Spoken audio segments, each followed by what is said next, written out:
Hello and welcome to Grossly Competent, the learning, development, and adulting podcast that doesn't claim to be pretty, but we will happily pretend to be slightly competent. I am your host, Steve Council, and I'm joined by my co-host, the perpetuator of all self-inflicted blindness in a large part of the populace, Mr. Patrick Ayleshire. That is so true. I'm really glad you brought that up. It's a little-known fact. Little-known fact. I don't know who needed to hear it, but you heard it here. Steve, were you aware that we tried to call this podcast by another name? Do you remember that? No? Okay. Well, we did. We do call it Grossly Competent. Mm-hmm. It's because Adequate and Steve tested poorly. So is my name if we use that same format, Grossly Competent, Adequate, and Steve, does that put my name along the competent side? Is that what we're a boy can dream? A boy can dream. Yeah. Right? Yeah. That'll be your first single when you go into the music biz. Well, it is really great to be here today. My God. I am always excited to talk about all the fun things that we do, and today I'm looking forward to our conversation. I was about to say I'm pumped, I'm stoked. I know I've used all those adjectives before, so I'm genuinely looking forward to what we want to talk about today. But before we do that, do we have ourselves a sponsor this fine week, Mr. Patrick? We do. Ooh, good. And who would that be?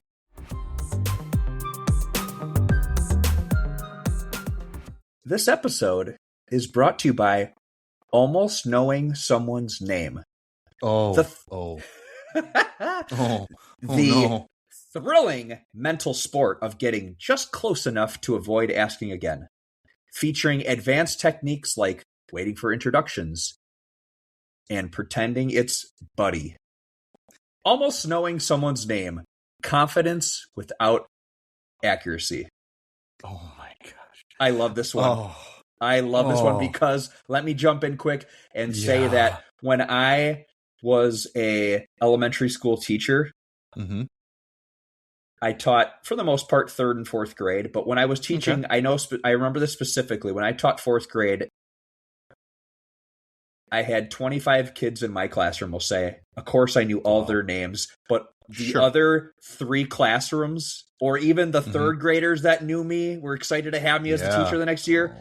Every child was buddy because I had no idea who they were. Oh, gosh. I get it. I do. Oh, thank you.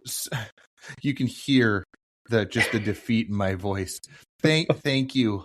Almost Knowing Someone's Name. This one holds so true to my heart.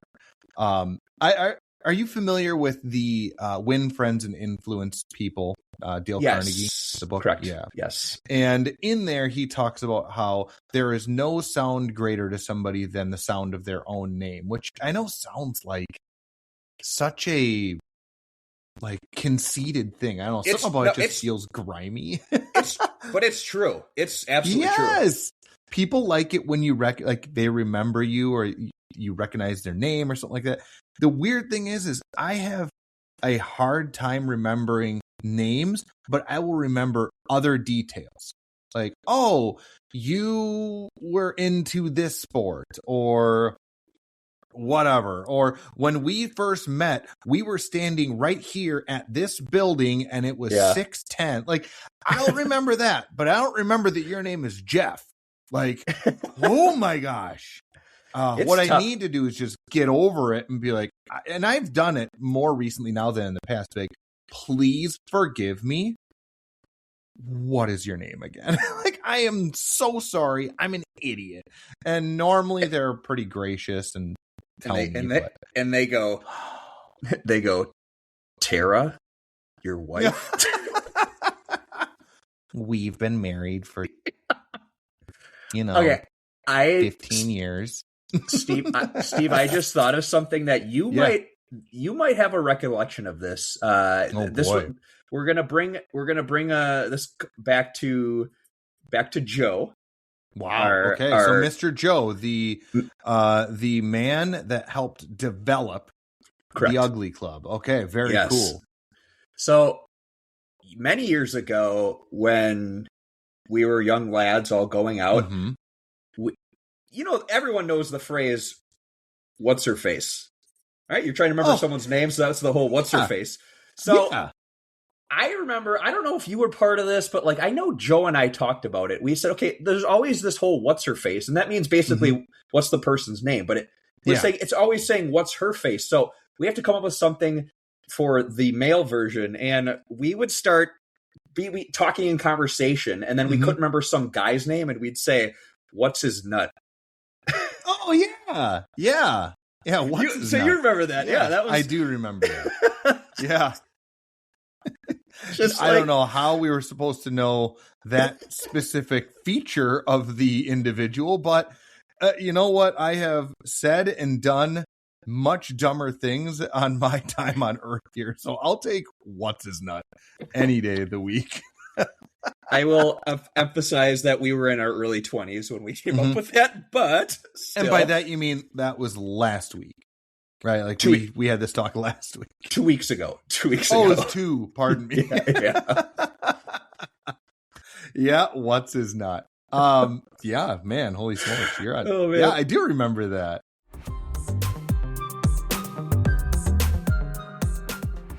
Well, Patrick, I always feel like you ask me every week, what's going on. I'm going to turn the tables to you, bud. Like, what's going on? All right. Well, Steve, you're not going to believe this, but I have a LinkedIn story. Yes. No, you do? I do. Nice. Good. It's about time I get off my soapbox. So I am, yes. Okay, I'm shutting up. I want to hear this. Right. So last week I received a LinkedIn request from someone I didn't know. It came into my inbox. It came with a message too, which is nice little ad. Nice. If you're not familiar with LinkedIn, you can request people. You don't have to send a message, but it's usually a nice touch. We're gonna call him Michael. He was a second degree connection, which means that we had at least one friend in common. So there's different levels of degrees of separation, essentially, in LinkedIn. Yeah. So his title was sales leader and director of business development, etc. And it came with a message, as I mentioned. So it said, Patrick, I came across your profile and thought it would be great to connect. Always looking to expand my network and learn from other professionals in the space. And I thought, okay, like that was a nice little kind message. Okay. Probably my coffee had already kicked in. I was probably in a good mood. And so I said, sure, I accepted it.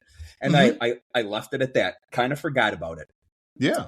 So a few days go by and I get another message from him, which is, as you know, really the real reason why people, I will call it a rando, will message you. Yes. Right? Yeah. Patrick, thanks for connecting. I'm with Shapiro Negotiations. We specialize in custom programs focused on negotiations, influence, and sales effectiveness. If your team is ever exploring ways to strengthen these skills, I'd be happy to share how we support companies through practical, ROI-driven learning experiences. Open to a quick conversation if that's of interest. Best, Michael. Come on, man. This is such a generic message. It's cold messaging. Just stop it. Now, yes. What happened to his first message of would be great to connect? Always looking to expand my network and learn from other professionals in the space. That's a crock of shit. Yeah. Am I wrong here? No. Oh my God. Absolutely not. This shit drives me absolutely insane. Like, I think I made this joke to you a couple of days ago that I'm like, if I have to take down LinkedIn by making fun of them, like, so help me God, I will. Because this is exactly the problem. And I swear I said this last week. So I'm going to be a bit of a broken record. That platform was designed to be this, the professionals' social network. All right. Like, it's an opportunity for you to get to know other people in your space, or maybe in companies that you have an interest in, or whatever, right? Like, that's what it was meant for.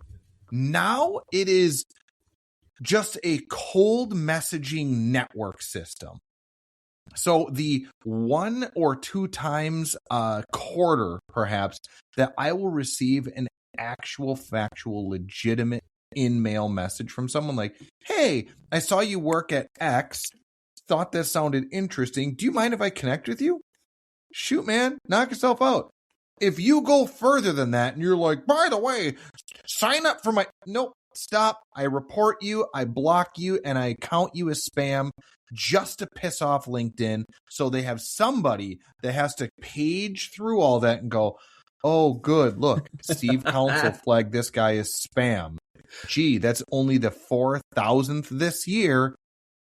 Come on, there comes a point where it's no longer valuable. It's just, you're just dodging bullets that are like Neo in the Matrix. It's ridiculous. It's so frustrating. Oh my God. I just had a laugh because I kind of forgot about the actual request, and then I was like, "Oh, here it is! Here he's back." A few days later, the new French. He let the new friendship marinate a little bit, and then now it's time to pounce. Oh, let me see if I can sell this guy. It is a Knowledge City at your fingertips. Oh my God, I'm so glad you mentioned Knowledge City. We talked about that. I kid you not. Just this past week, I had 3 people from Knowledge City look at my profile, and I'm like, oh, try to friend me. Try to, or connect, whatever the hell it's called. Yep. Oh my God. If I leave LinkedIn for any reason, it would be exclusively for this. This shit is so frustrating. It's if anybody at LinkedIn HQ is listening, my God, I can tell you that Patrick and I are not the only ones that think this. Like, your website, your platform, I should say, is becoming the most cringy thing ever. Like, more people have respect for you if you use Facebook exclusively. Right. Like, it's such an unfortunate thing because I have met wonderful people through that platform. And I really have. I've touched base with a lot of great people, and I still connect with people on there. But I think I am the exception now compared to being the rule. And that's really unfortunate. Yeah. Oh my God. I love how this was your story, and I'm like, hold my beer. Like, no, I'm getting on my soapbox.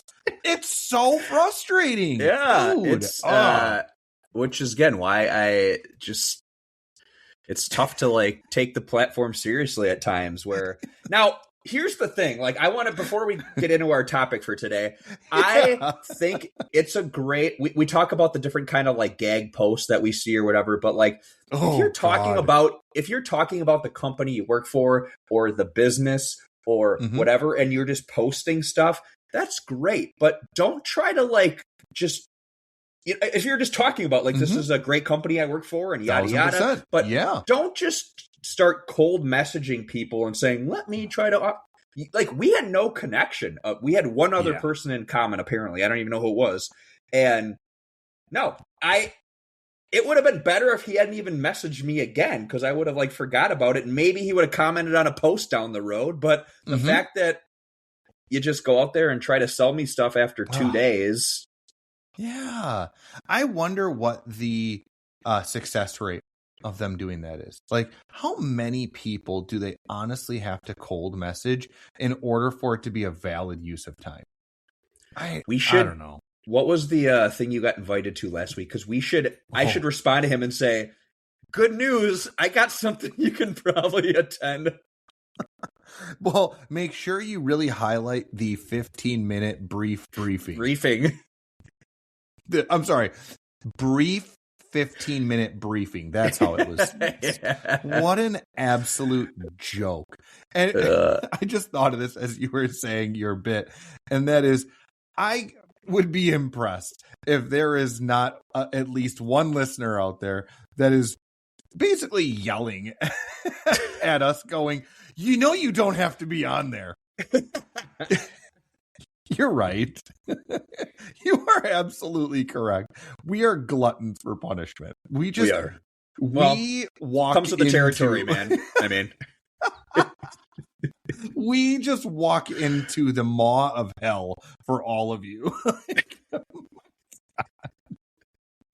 Someone has to entertain, right? I mean, we bring our looks, we bring, our personalities, sort of. We're just circus freaks at this point. Yeah. Let's see how long Patrick and Steve can endure LinkedIn. Go. That should be the headliner piece for UGFest 2026. Which, by the way, tickets they're limited. They're limited. There's not much, but they're limited. You're right. They're limited, and they're only a cool. Are they still 700? Yeah.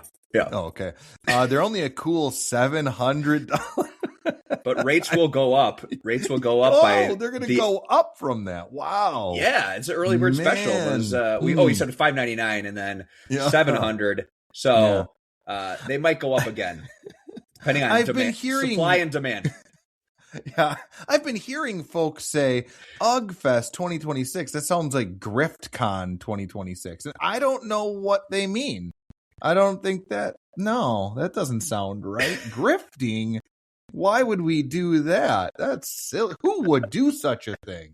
Oh, wild. My goodness. I'm in my head trying to figure out a way to segue into our actual topic, and boy, am I failing. We're going to come back to segue a little bit later. I got a story, but I would love to get into our topic so we don't get overly sidetracked.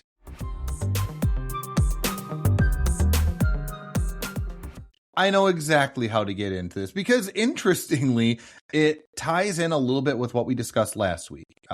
I mentioned last week about I was seeing an uptick in individuals on LinkedIn. I know. I just got done ragging on them.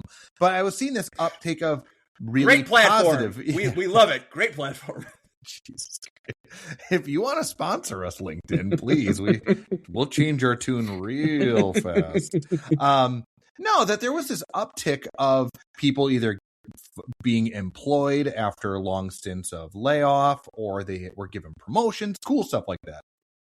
And I think there was a part of me that was kind of just thinking about that and the topic today. And I kind of had to make fun of myself. I'm like, man, I'm on this weird kick of people just being vulnerable in the workplace. And I know that sounds so new agey and whatnot, but I mean, it's true, right? It is a very powerful thing to be a part of. Whatever. One of the things that I think ties into this, and this is really what I wanted to talk about today, was on that topic of being vulnerable and just being uncomfortable is crucial conversation. Yeah. And for those of you that are unfamiliar with what those are, you may have heard the phrase before. What that means is it's really just an interaction you have with another person it's a strong yet uncomfortable emotional conversation. Not emotional like, oh, it's so happy, or oh, it's so sad. It's just that that there's feelings involved. Like you may hurt their feelings by saying this to them, or they may do it to you in return. You need to break up with someone. That's a crucial conversation. You want to talk to your manager or your boss about a raise. That's a crucial conversation because you're putting yourself out there to possibly get hurt. Or you feel like you might offend, like, oh, you're not, whatever. So with all of that, I apologize. I feel like I kind of went on this weird rant. Nope. Patrick, have you ever had to go through this? Like, have you ever been the recipient or the messenger of a crucial conversation at work? Well, I do recall that time I texted you about the upcoming show, and you said you weren't going to wear your mask, and I had to have an uncomfortable conversation with you that you needed to wear it. The whole thing was uncomfortable because you had to look at me. Yeah. So as far as being the messenger, I personally haven't had a conversation, let's say, with an employee, mostly because of my role. I am an associate level, so I've never really had anyone that's reported to me. So in those regards, coincidentally, I have been the recipient of I don't even want to call it a crucial conversation. I want to call it a not so serious, because it's kind of comical in a way. But I do want to share it because it still was it was uncomfortable in a way, but so I want to rephrase that again. It was a uncomfortable conversation, but it wasn't necessarily all that serious, if that makes sense. Oh, sure. Absolutely. Okay. I think that makes sense. Okay. So, knowing us, I may have shared this like many episodes ago, but I don't remember. So there was a time I worked at an employer, with an employer, and we had a business casual dress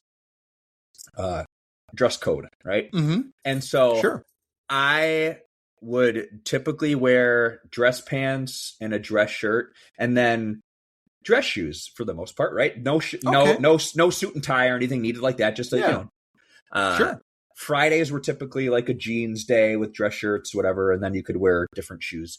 But one of the days, and I remember it was a Wednesday, I threw on gray slacks. I had on a red dress shirt. These were tucked in. Look at you. But then to match my shirt, I had red Chuck Taylors on.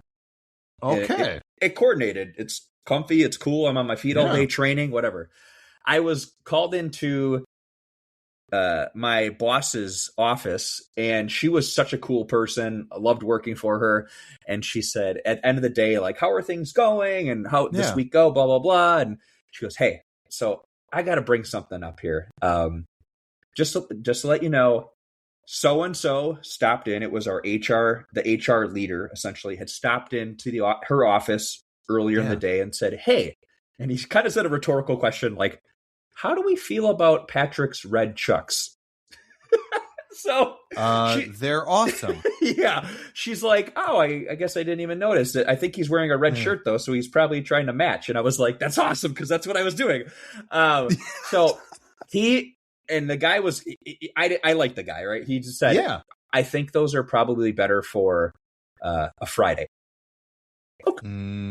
Okay. So she tells me that story, and I said, oh, fair enough. I was like, completely understand. Sorry. I didn't really think about it. Yeah. No problem. Wasn't trying to I wasn't putting my shoes on that morning going, ha ha ha, I got them red tennis shoes. So a week goes by, and I'm back in her office, and she says, hey, I want to apologize. And for what? She goes, well, that conversation we had last week. And I said, oh gosh, no, don't apologize. That's a tough situation for you. I wasn't really dressing officially business casual. That's completely fine. She goes, no, I saw the CEO today of the whole company. She goes, yes. And he always had a full suit on, like dressed to the nines, right? Yeah. But he wears tennis shoes.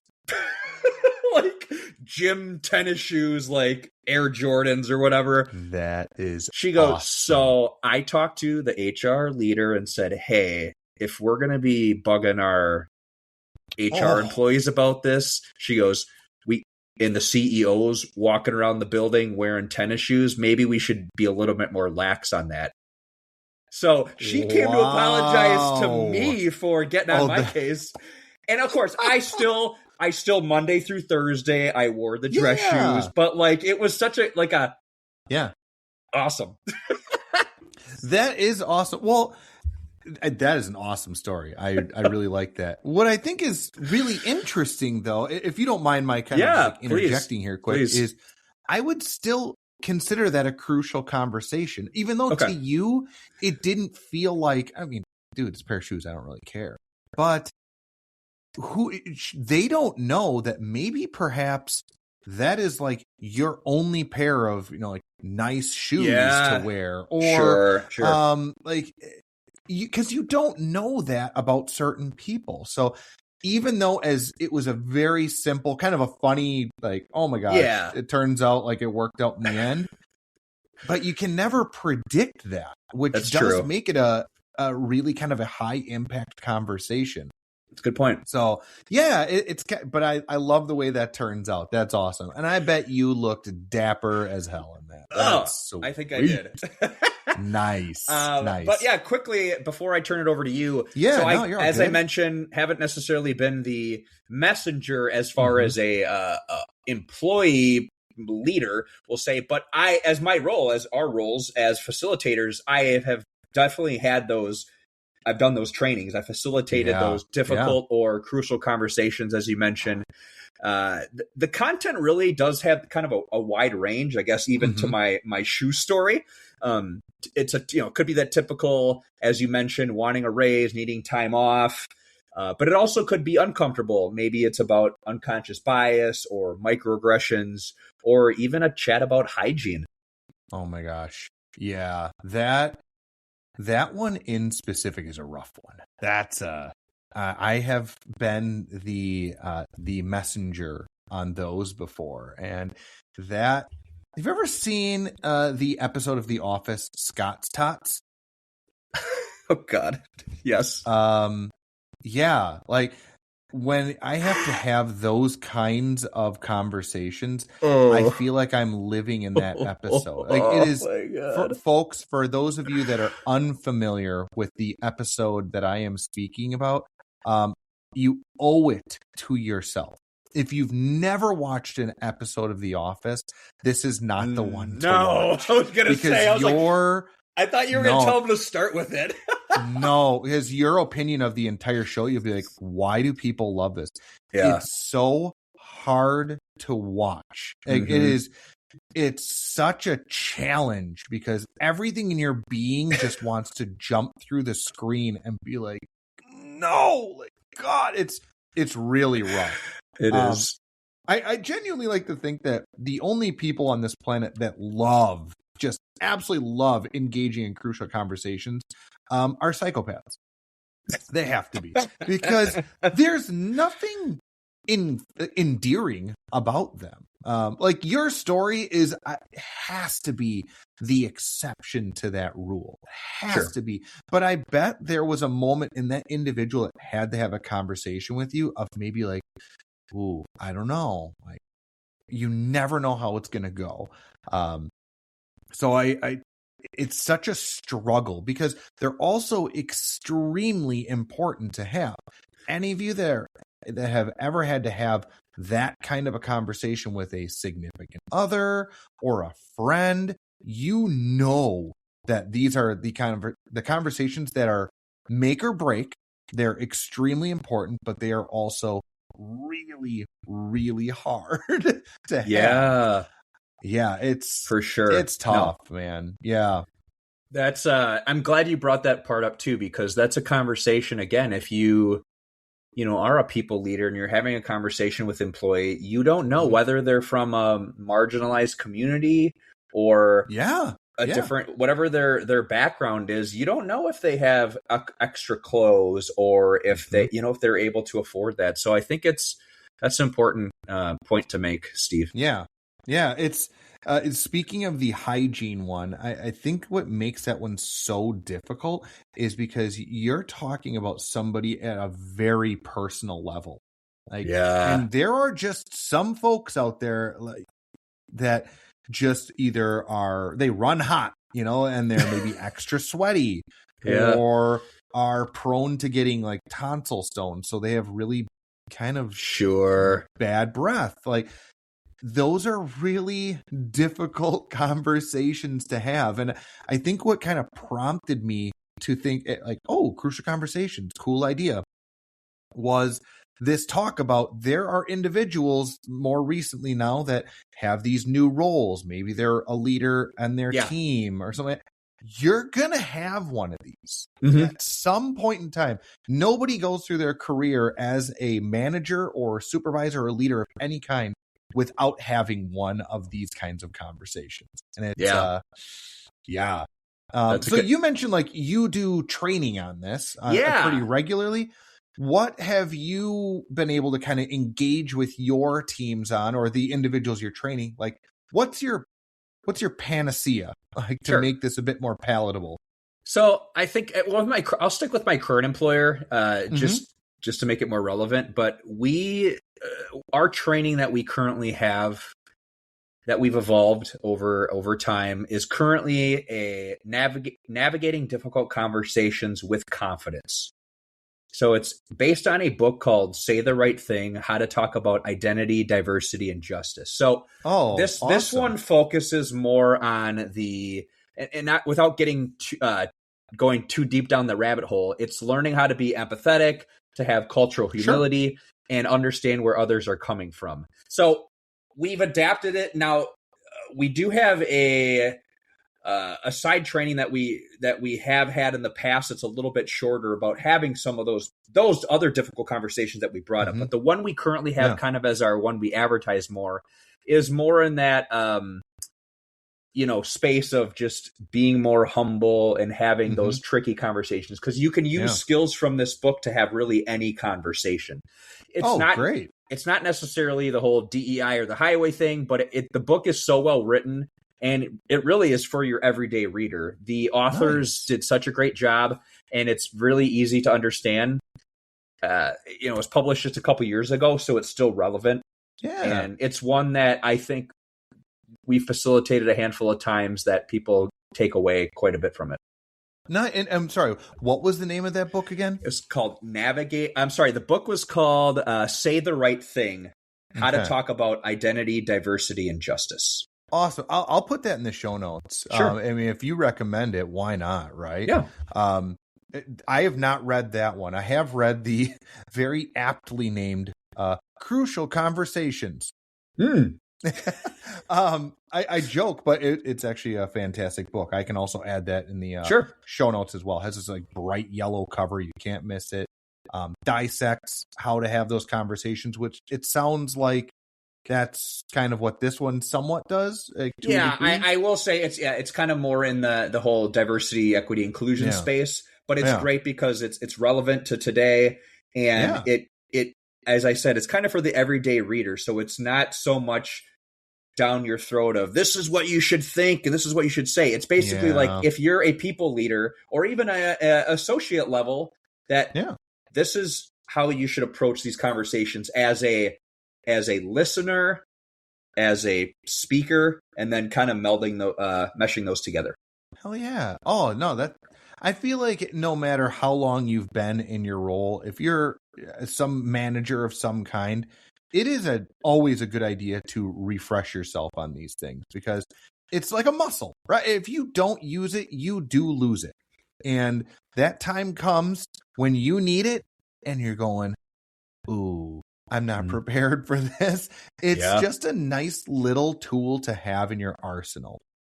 For sure. No, thank you for the shout out on the book. That's awesome. Yeah. What about you, Steve? I have to admit, I received this little tidbit of advice. Now, God, forgive me. I can't remember where I saw it. Honestly, it might have been LinkedIn. My God. But it was a short, like a real short video, maybe like a minute or two long. And I swear it was Simon Sinek, that he was answering a question about crucial conversations and how to have them. And I really liked how simple yet powerful his approach was. And I'm paraphrasing the hell out of this. I would recommend you probably YouTube it. I don't know. If you don't want to go on to LinkedIn, I totally get it. But by the way, if you want to sponsor us, LinkedIn, kidding. But what he talked about was just call out the discomfort right away. Like just name it and call it out, not to yourself, but to the other person. And I promise this will make a little bit more sense in a moment. Like, the reason why he says this is typically that uncomfort, that awkwardness that you feel, actually both parties, they feel, is that especially the other person that you're confronting doesn't know. They feel like they have to be defensive. Like, you're coming at me about something and you're being really weird and how you're approaching it. What are you getting at? And that's when the imagination kicks in and just fuels this. What are we going to talk about? Oh my gosh. Now I'm startled. Now I'm scared. Now this is awkward. Now I feel weird.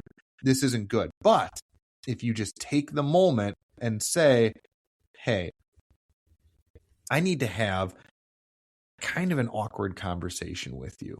And I'm not really looking forward to it, but it needs to happen. And I really hope that you can work with me as we kind of stumble through this. Like, just humanize it, for Christ's sake. And the typically, at least the times I've used it, it has dismantled that feeling. And more often than not, both parties, myself and the other, walk away going like, okay, that wasn't nearly as bad as I thought it was going to be. Okay. Now, is it perfect? No. But it's a nice way to approach things that takes that fear right out of it. I know the exact clip you're referring to. Nice. I have the YouTube video of it in one of our slide decks. Oh, and sweet. Okay, so you can find it on YouTube. Great. I have watched it probably a dozen times.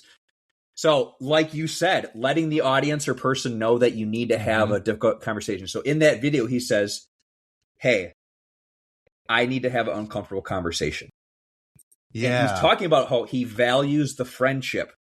I value this friendship. That's what it is. Yes, you're right. I'm sorry. It was a budding friendship, a newer friendship. Something happened, and he said, we needed to have a difficult conversation. So he says, hey, I really like this friendship, but there's something I need to talk to you about. It's uncomfortable, but I really value this friendship, and I want to see this friendship continue to blossom. And I'm afraid if we don't have the conversation, we're going to be tense, or it's going to continue to get uncomfortable.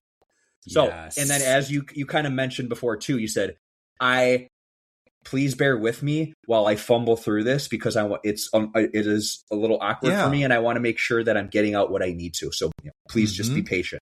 So but yes, talking about before, you said vulnerability. That comes right back to this. It's about being vulnerable and saying, hey, like, I care about you, man, but something's bothering me, and I need to say it. Mm-hmm. That's an excellent point about that. Like, hey, I care. That's why I'm saying this, because as a leader, as somebody that manages another individual or individuals, if you're having this conversation, it's because you need to, for their benefit. Right. Like, even if it's an HR thing, like, hey, you need to have this conversation with them. They can't wear their red chucks. Like, as silly as that is, they had that conversation with you because they want you to not stick out, or they want you to make sure that you're following the cultural norms of the organization. And I know that all sounds like cliche, buzzwordy things, but it's genuine. It's the truth.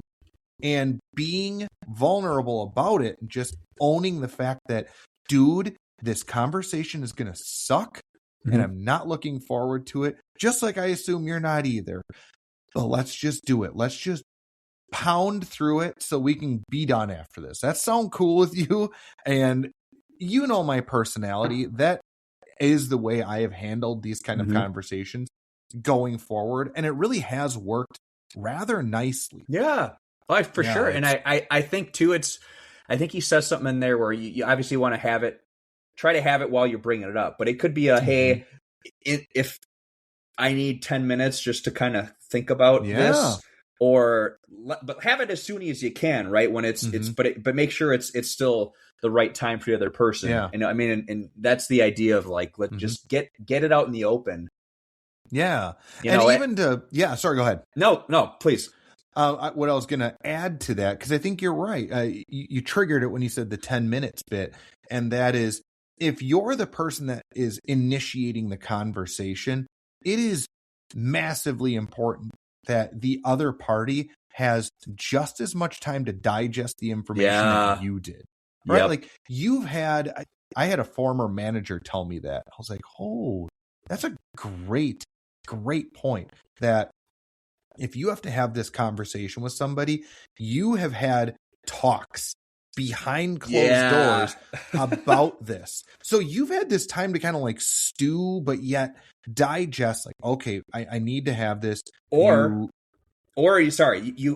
been ruminating on it in your mind. And that's not, the other person hasn't, because they didn't know it was coming.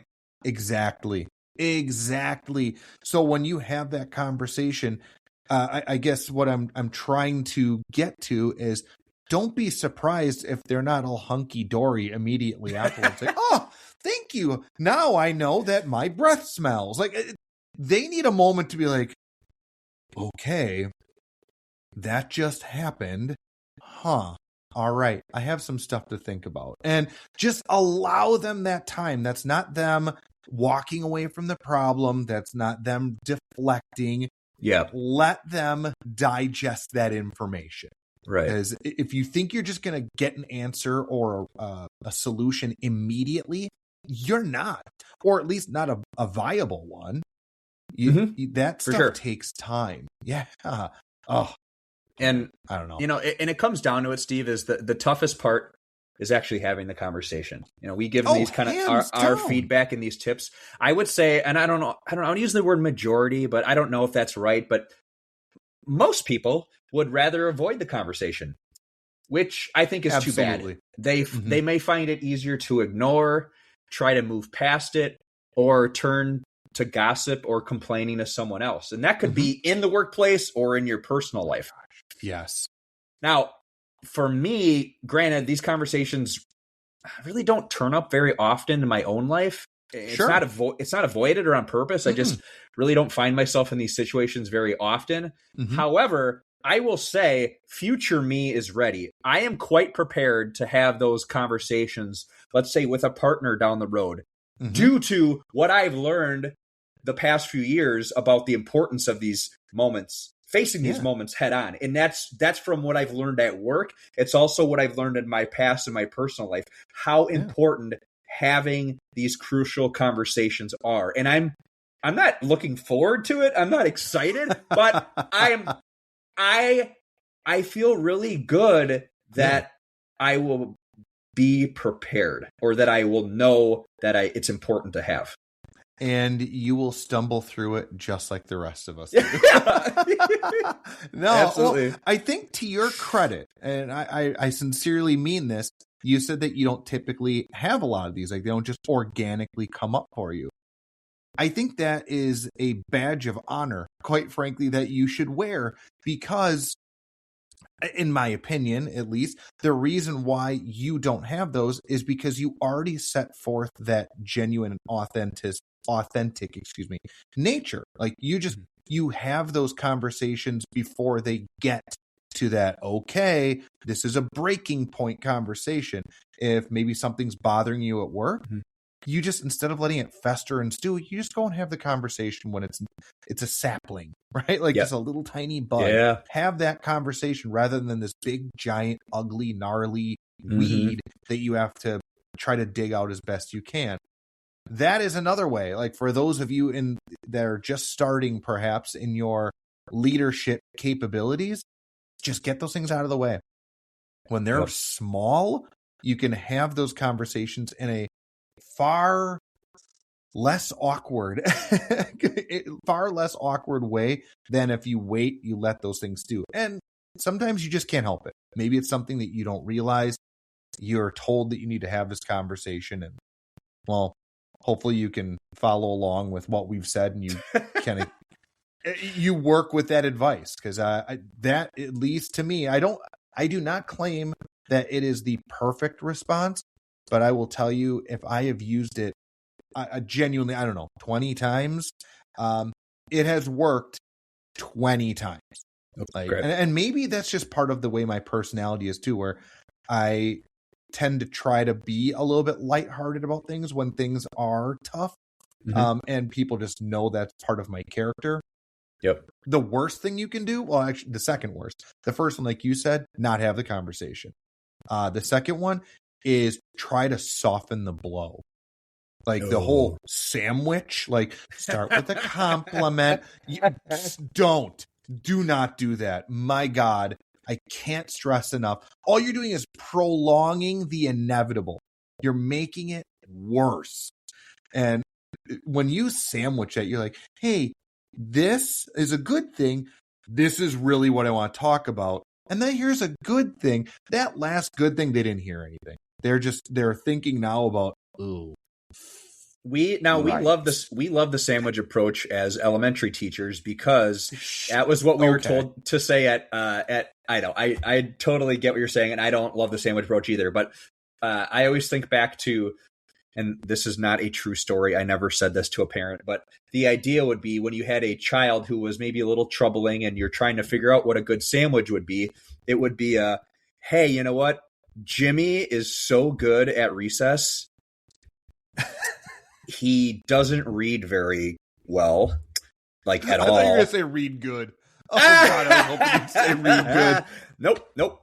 And also, he's really excited about gym class. I mean, great guy. Great loves kid. Lunch. Loves. Just can't get enough.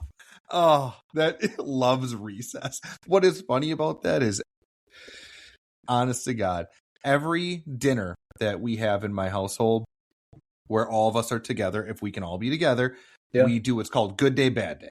Where we go in like round robin, we say, just what did you like about the day? And we just kind of keep going in a circle until everybody's said they're maxed out.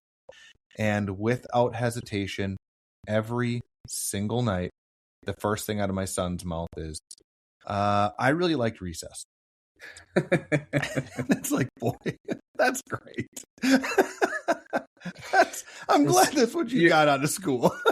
And then his follow-up, I really liked lunch. Wow. Okay. Good. So he's sandwiching us, and I didn't even know it. He's a growing boy. He needs to eat, right? Yeah. You're right. He's a 9-year-old boy. Like, oh, I really liked it when we discussed participles. No, you didn't. You liked that you had macaroni and cheese at school. I get it, man. I was there too. Like, well, and you know, you and your wife are great parents. Where it's not how was school today? Fine. It's you're asking these. What did you learn at school today? And the proper respond, nothing. Tell me about what you learned in math today. Tell me about what you did at recess today. My kids have learned if they say nothing, we just continue to hound them. Like, there you go. No, tell me. If you said you learned nothing, I'm going to talk to your teacher. Well, okay.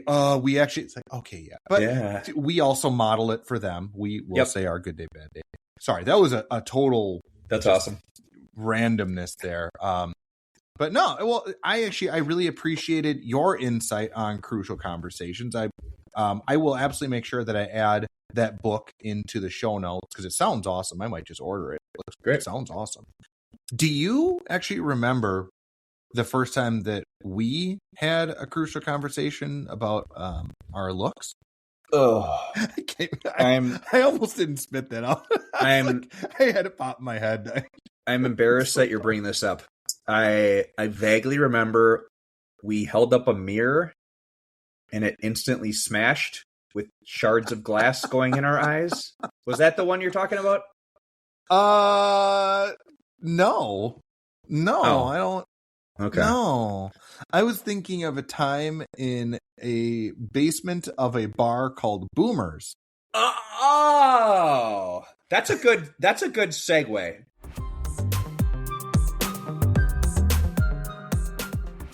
Before we do a little thing called Spinnerisky. Yeah, that's right. You said segue. There's something to that. I have a story. So, if you recall, Steve and listeners, oh god, a few episodes ago, I admitted that I was today years old or whatever I was at the time a few weeks ago, 42, and I learned the correct spelling of the word segue, which is not the riding on the wheels, the segues that were supposed to be the next big thing. Those are the duds, but it's the actual spelling of segue.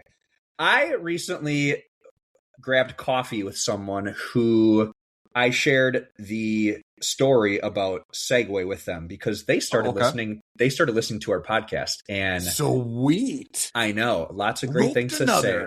Yeah. So I was telling a story. I said, well, eventually you're going to get to this episode where I talk about my misspelling or misunderstanding of the word segue. And this woman also apparently was unaware of how to spell segue. She told me, she goes, are you kidding me? I just used it in a conversation today at work. And she showed me the messages with her coworkers, and she spelled it Segway. I said, this is so awesome. I'm so glad I'm not the only one. She then sends me a message the next day that she talked to other coworkers, and they had a whole conversation. And I want to read a few of these comments. These are from individual people on her team. All right, one person said, my dumbass just had to Google the word to see what it even was. Another person said, I did the same. Thanks for sharing this knowledge. I have no idea what this word is. So she basically said, do you know what this word, like spelled it out Segue, right? And they hadn't seen that spelling before. Someone else said, I would have spelled it Segway. Yes.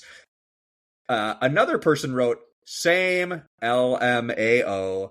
Definitely didn't know it was spelled that way. And this is my favorite part. Little funky word.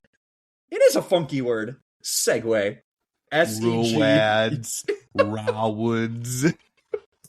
So there are a lot more people than you realize, Steve, that didn't know the actual way to spell segue, as in we are transitioning to something such as our Spinnerooski.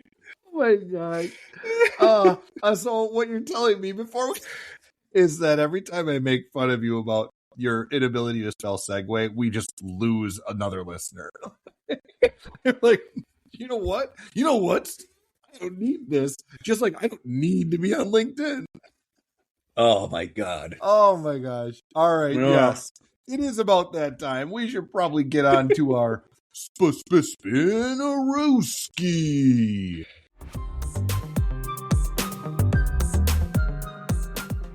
All right. While you ready the wheel, good sir, I'm going to take a moment and explain to our fine folks what the Spinnerooski is. And that is that each episode, we take a moment to spin the Spinnerooski. It's a wheel that has a host of names that could potentially be associated with the unknown woman that gave Patrick and I the greatest gift of all, the Ugly Club. And we just use this as an opportunity to potentially hit her name and thank her because we don't actually know her name. So with that, you ready to fire this bad boy off? Do it. Countdown to wait. 3, 2, 1, spin. Boom! Let's rock this business.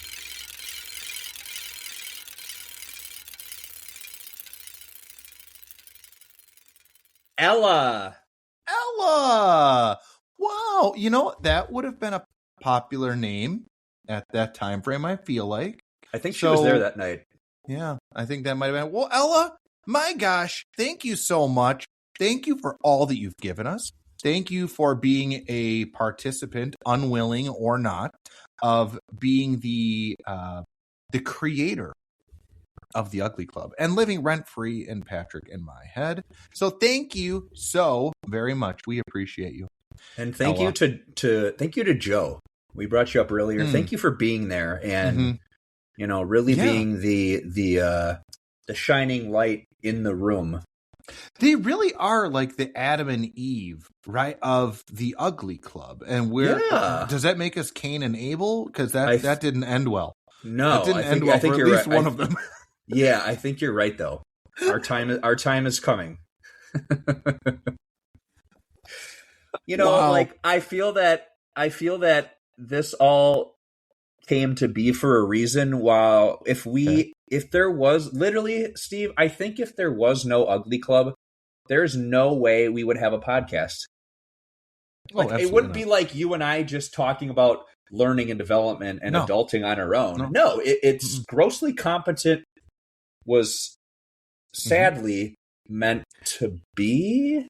I don't know. I think it is. That's, you know what? The stars, they aligned in such a way that made us gross, misshapen mutants, and this is our way of taking advantage. So you only have to listen to our voices, not look in our faces. Yeah, we're not in the same galaxy. It's a black hole, but I mean, still, you get it. You get it. I do.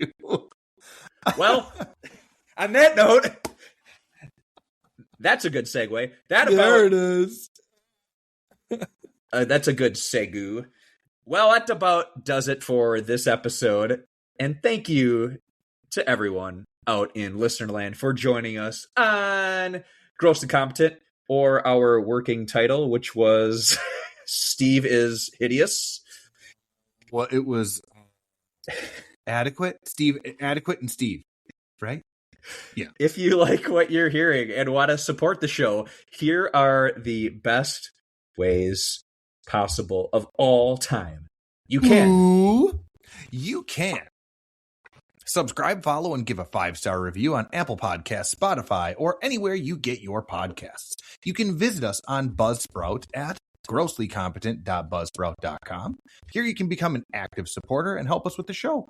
And we do genuinely mean it. Say every cent counts. And we totally appreciate it. Definitely give us a shout on Instagram. We are at grosslycompetent. You can email us if that's your jam, grosslycompetent@gmail.com. You can use the link at the top of the show notes. Should send us a message. Otherwise, we would love so very much if you would just spread the word to friends, family, coworkers, super awesome L&D person at your company. Just let them know about the podcast. We really appreciate that. And we appreciate all of you. Any form of support you can provide means the world to us.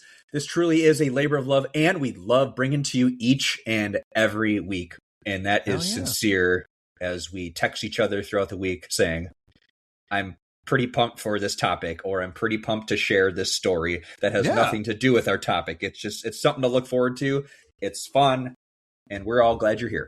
Yeah. I do like that when we have our like little banter at the beginning, you and I might have like a framework. Like I remember you said something like, how did you say it to me? You were like, I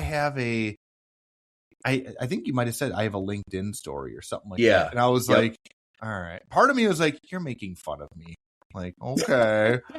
I was not. Not. But the thing is I don't want you to tell me anymore because I love hearing it live on this. So I can react genuinely like, oh my gosh. Yeah. It's great. Yeah. It's like the 2 tokens.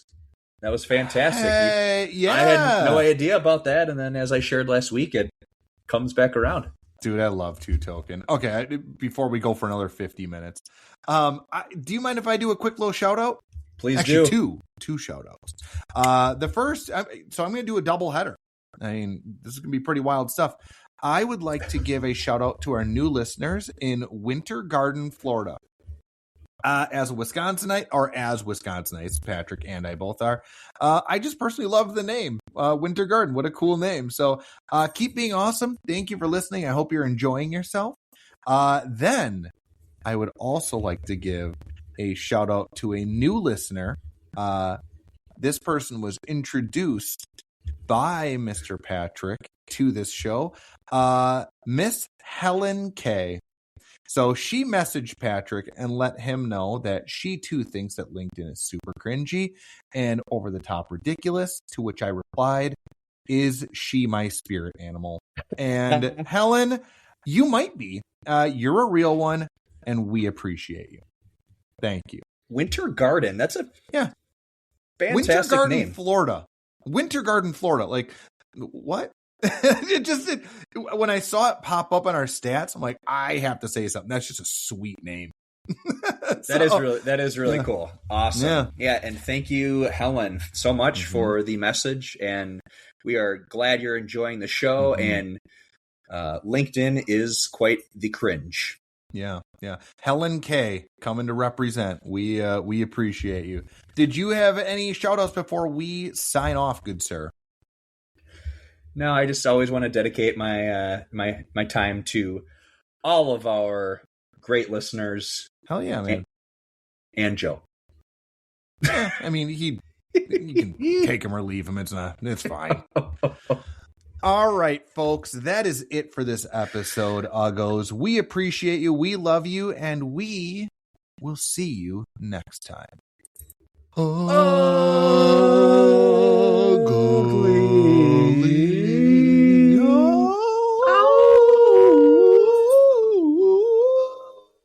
ugly out.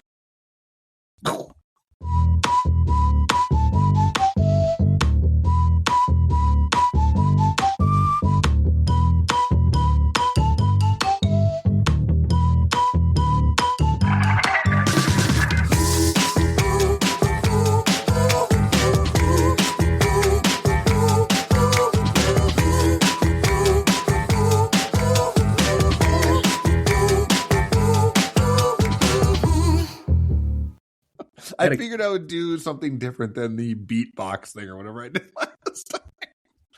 Know what I was doing. I couldn't follow you on that one. I was just not quite sure where that was going, but I went rogue. What can I say? Erroneous on all accounts.